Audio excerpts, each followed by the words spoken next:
Gabby Gilliam lives in the DC metro area with her husband and son. Her poetry has most recently appeared in One Art, Plagued Human Quarterly, The Ekphrastic Review, Pure Slush, Deep Overstock, Vermilion, McQueen's Quinterly, and Anti-Heroin Chic. Go for it, Gabby. Thank you. I am going to be reading from the middle of Chasing a Cure. So Bree and Tyler and Carly have made it to Moscow with a partial cure for a disease. And so far, it has managed to kill the husks that are created when somebody is infected by the parasite, but they don't know yet if it will work on someone who is sick and hasn't turned into a husk yet. I think Mr. Morgan needs some incentive for being so generous with his time and knowledge, Alexander said. Go and fetch it from the back room, would you? He asked Dr. Frankel. Her eyes widened, and it looked as though she would refute the command, but she quickly wiped her expression blank and nodded her acquiescence. She scuttled away amid Tyler's protestations that he would give his help willingly, and there was no need to offer further motive. Dr. Frankel returned from the back room and passed something to Alexander. My thanks, he said as he took it, keeping it purposefully hidden from our view. Dr. Frankel said nothing and retreated into the back room with a muttered excuse about needing to check on something. My tongue grew thick and heavy as I watched Alexander. I was certain whatever he was holding was not a pleasant treat, and I wanted to talk our way out of receiving whatever it was. I just couldn't find the words. A feeling started in the pit of my stomach and clawed its way up, threatening to become either a scream or a puddle of vomit on the floor. Alexander bent down and looked Carly in the eye. So quiet, Kotik, he said to her. Carly stared at him with wide, frightened eyes. Alexander reached out for her, and she cowered, pressing herself into Tyler's legs. Tyler placed his hands on her shoulders reassuringly, but I could see his own shoulders rigid with tension. Like a striking snake, Alexander brought his hidden hand forward and injected something into Carly's arm. She screamed. Tyler grabbed her and pulled her away from Alexander, but it was too late. Carly held her hand over the spot on her arm where the needle had plunged into her skin, tears running freely down her face.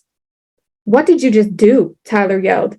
He stepped forward and glared at Alexander, looking down at the city leader, menacing intent radiating off him. I'd never seen Tyler angry like this. He was intimidating. His lanky height bulked up in his fury, but Alexander didn't even flinch. I ensured you'll give the lab your full attention, Alexander said. Your sister has been infected with the parasites, courtesy of our husk friend in the back, the one that's still alive. Now we shall see how effective your cure really is, yes? He smiled at Tyler, but there was no warmth in it. Tyler balled his hands into fists, and I thought he was going to punch Alexander in his traitorous face, but he kept his hands at his sides. Later, I would see the half-moon slices where his nails had dug into the flesh of his palms. How could you do this? Tyler asked, his voice seething with anger. She's just a child.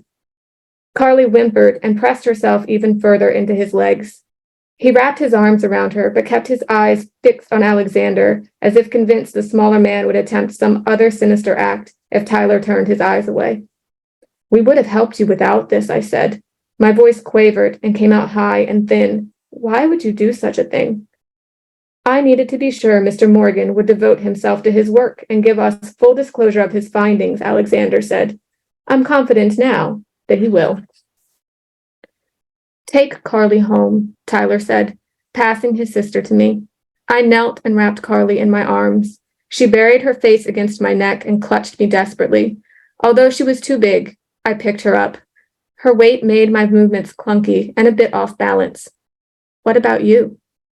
I'll stay here, he said, still glaring at Alexander, who smiled like a child who just opened a box and found a lovable little puppy inside.